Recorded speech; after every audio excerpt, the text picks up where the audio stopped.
said you were going to consider getting married after Peter Obi must have served his second tenure. Do you still stand by that statement? There was joy in my heart when I was campaigning for that man. Not because I've seen him before, not because he has given me something, but for the first time, I saw someone, a representative, who I know would be productive.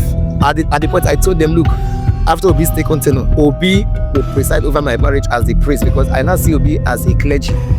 Any girl will get voters card, like we want votes. So even if you are a girl, you are up to the marriageable age, without voters card, no marriage. I was 27 then, and now I'm 29, so no plans for marriage yet. So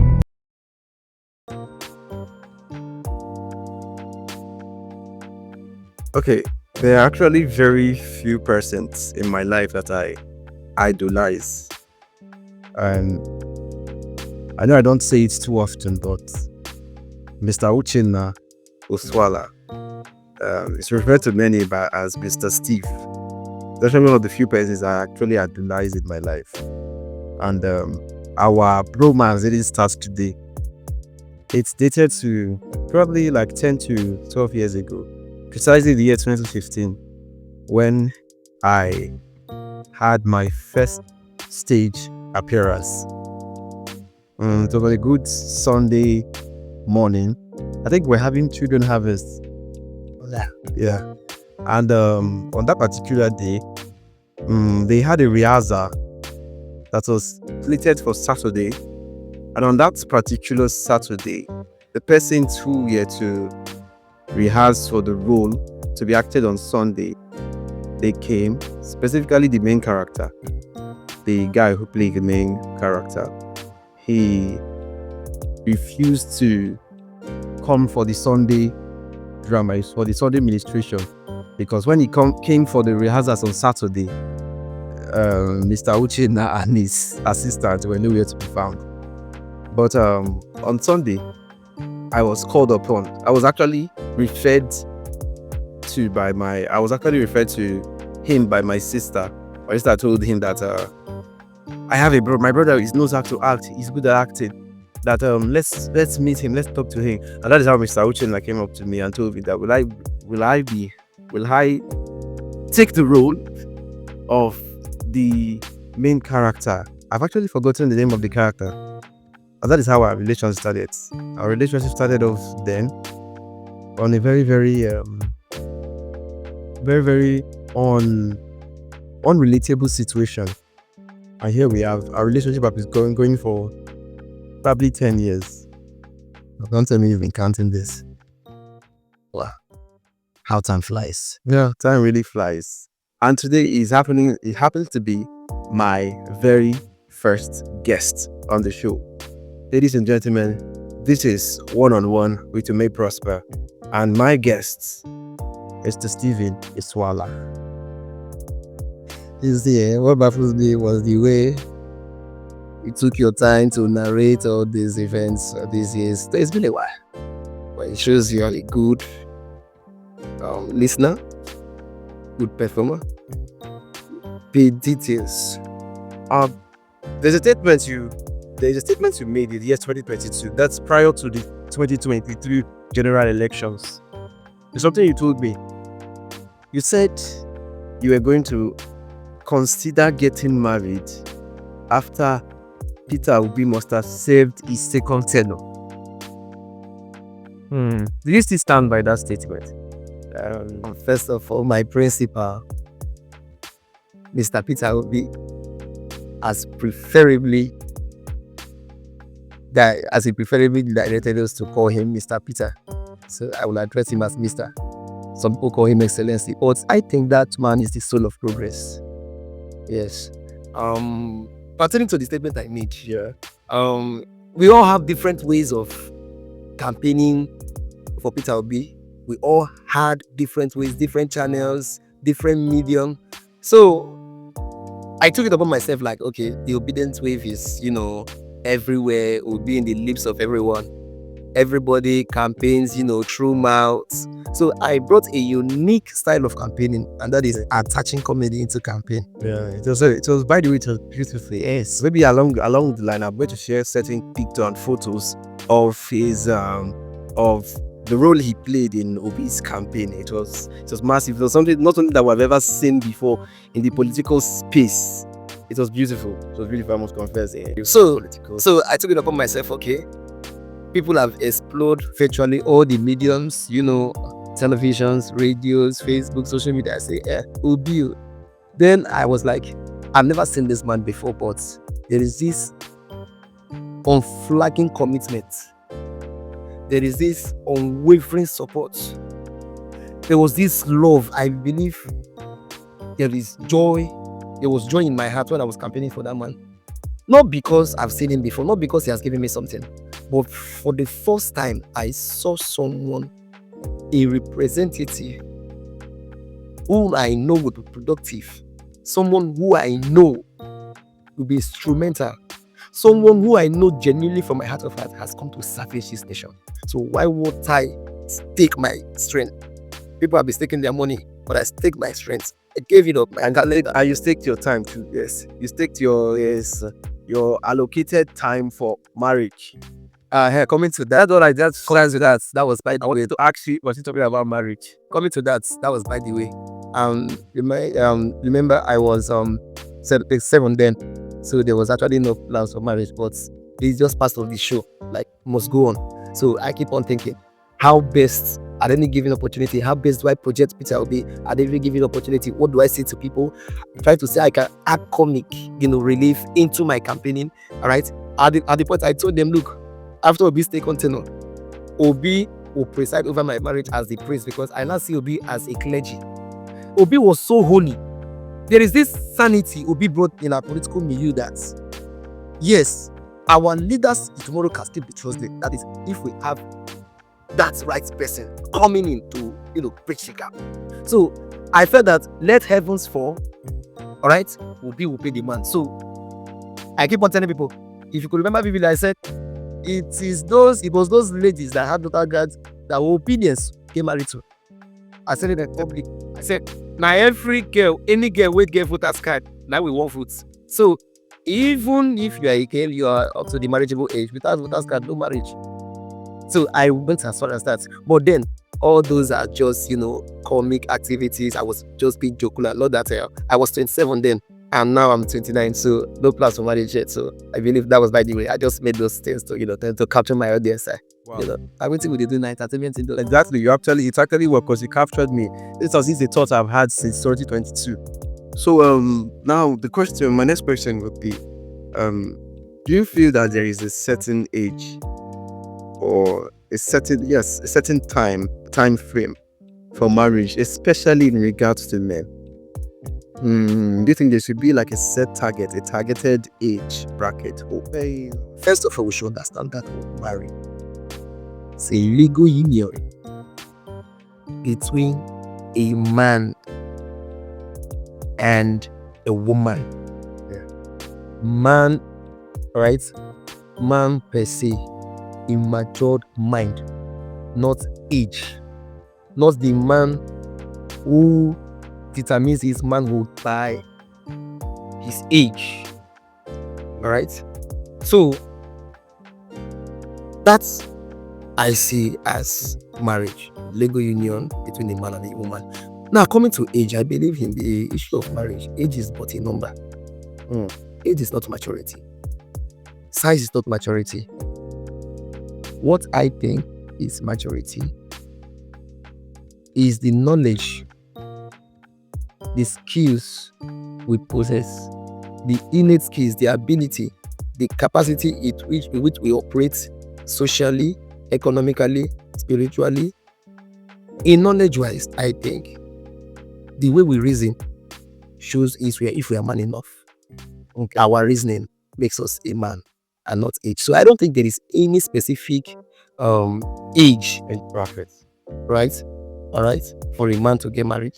But if there is, you can tell me. But I've gone through my Bible very well. There is no age. Okay. You know why I ask these questions? Why I say so is because When in regards to marriage, there are biological factors that one has to consider, medical factors that one has to consider in regards to marriage entirely. Because, for example, if there's a productive age for men. I think it has to do with fertility, our ability to produce for the men and for the women. So these considerations are made when getting married, because you have to be fertile, you have to be productive, you have to be able to carry out fatherly functions, and these fatherly functions are limited to a certain age bracket, because as you grow older, the more your strength diminishes. So these things are most of the things that are considered when considering marriage. So you have to be, if you have to be mature in mind, you also have to be physically strong and capable. And your physicality depends on your age, because to get to a point in time where you will no longer have this strength to do all these things. So that is why it's not just a notion that I go by, but I feel it's also a general understanding that age should be within a certain, marriage should be within a certain age bracket. Do you subscribe to this ideology? As an African man, I would rather not subscribe to that. I don't endorse such ideology. You know why? We find ourselves in an enclave where we'll associate productivity with our age. We can be productive at any point in time. Even at 100. I've seen boys, it's vice versa. I've seen boys of 16, 17, they're already maturing in heart. I've seen boys of 19, 20, 21, they're already productive. What I mean reproductive. Okay, the biological aspect. I'm talking about. Okay, so coming to that, I've seen a boy of 16 impregnating a girl of 23. Oh, he's young. So science had proven to us that, that we can be productive at any given time. But then, age-wise, so 15, 16, 17, 18, 19, I believe a boy biologically is ready for reproduction.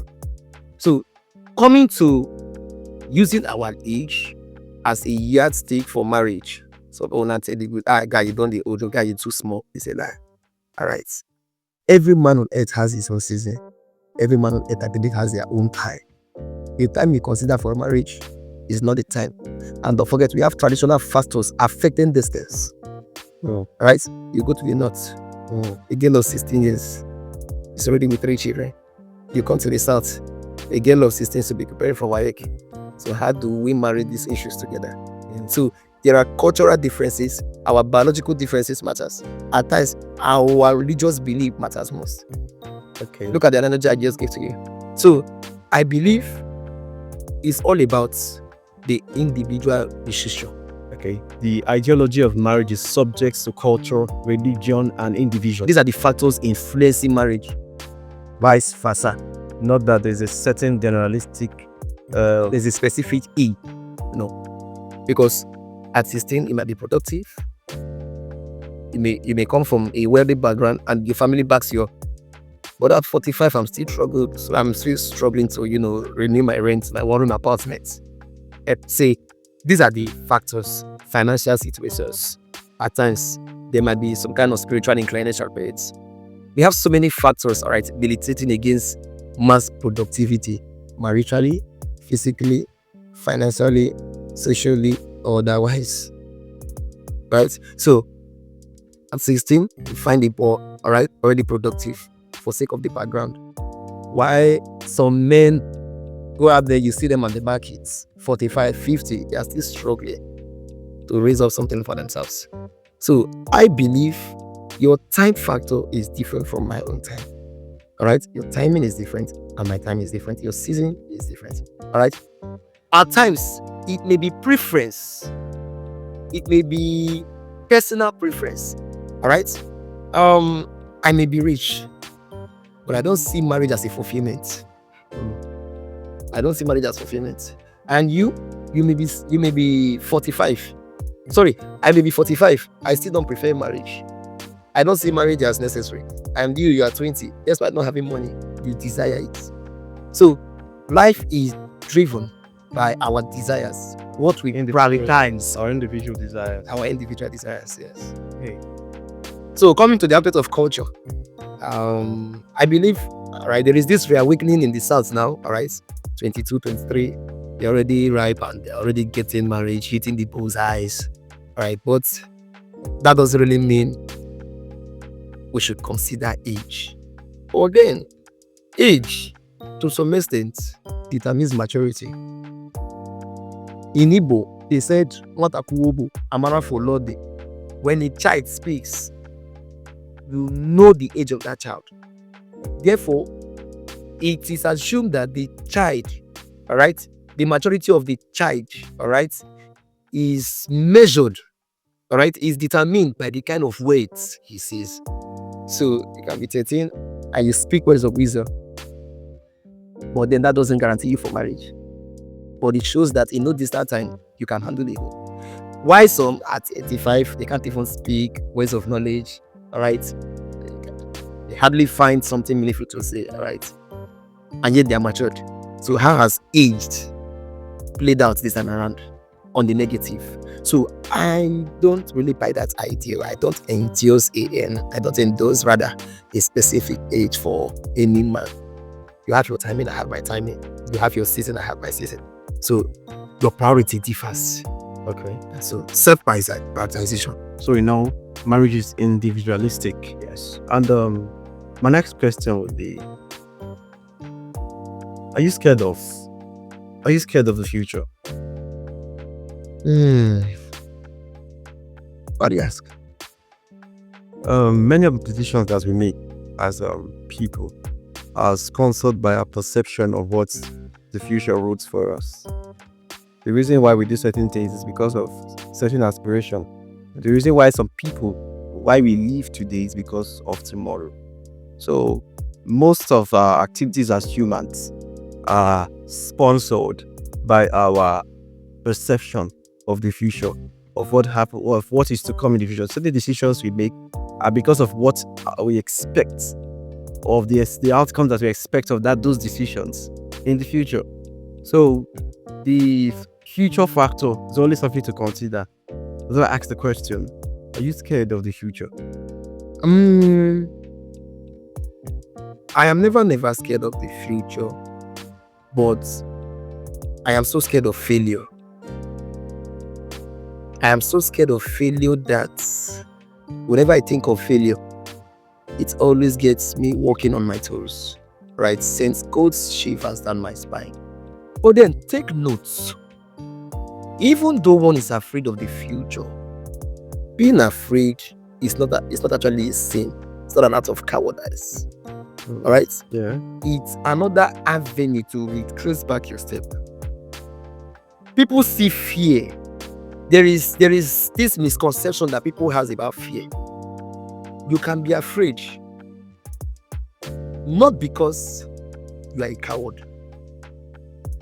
Being afraid makes you think critically before taking decisions.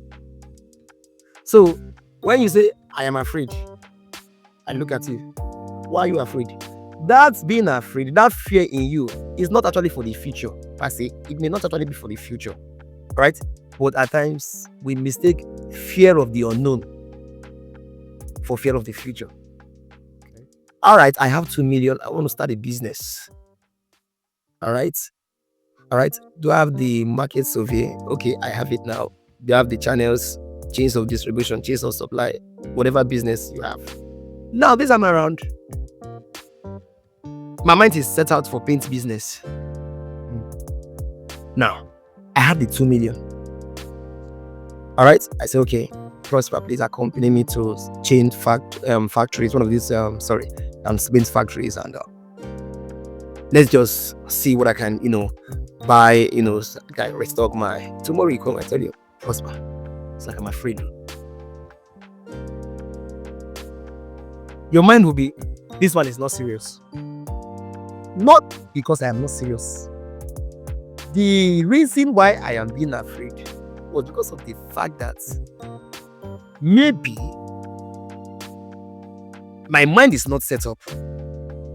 Or even if my mind is set up, what is the possibility that I may make it? Remember, I've not started making it. We just drew a channel of business and okay, we are hoping. But then, I am not afraid. Alright? You now see that being afraid is not actually easy. When you give yourself 1 week, 2 weeks, you will now realize that paying business possibly is not actually the business you ought to have gone into.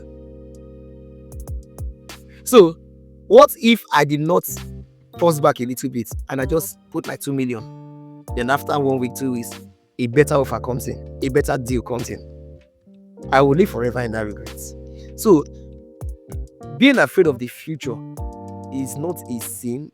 It's not an act to be mistaken for an act of cowardice. But allowing that fear to consume you that, oh, you did not even make any attempt at all, becomes more dangerous. Yes. Because in the Bible, I don't know, I'm not actually good with the Bible, but then God is helping me. Right? There is this, was it Peter that was walking upon the water? Right? Peter. Alright? The Bible says, cast your bed upon the waters and you shall receive them in so many fold. Alright? You try here, right? Alright. Peter was walking upon the water. At first, he was courageous, isn't it? Yeah. Alright? He was courageous. He said, I am not Jesus this time around. I am only but a messenger. How come I am not walking upon water? Alright? He knew where he was going to. There was this conviction. Alright? There was this conviction and there was this passion for followership. But at the point, fear came in. Started sinking. So, fear, alright, is a man-made evil. It's a self-orchestrated evil that leads to one's downfall. When an individual is unable to draw the boundary that, look, I've been afraid, let me just take this risk, all down I die. Yeah. But if at times, but then I've not seen whoever said all down I die that who actually died. Yeah. So being afraid of the future is not a crime. Because we have so many factors militating against our progress. The economy is there. Yeah. Our family background is there. Alright? The economy is there. The country in which we find ourselves, nothing seems to be working. Nobody will want to throw his hard money away. So we are all casualties. Mr. Uchenna. I don't know. I prefer calling you Mr. Uchenna than Mr. Steed. Maybe because that's what that's what I've always known you for. Yeah. Mr. Steed sounds too formal. So I always have high expectations whenever I want to have conversations like this with you, because you're conversing with you it always opens my mind to much more broader discovery, and you have not failed.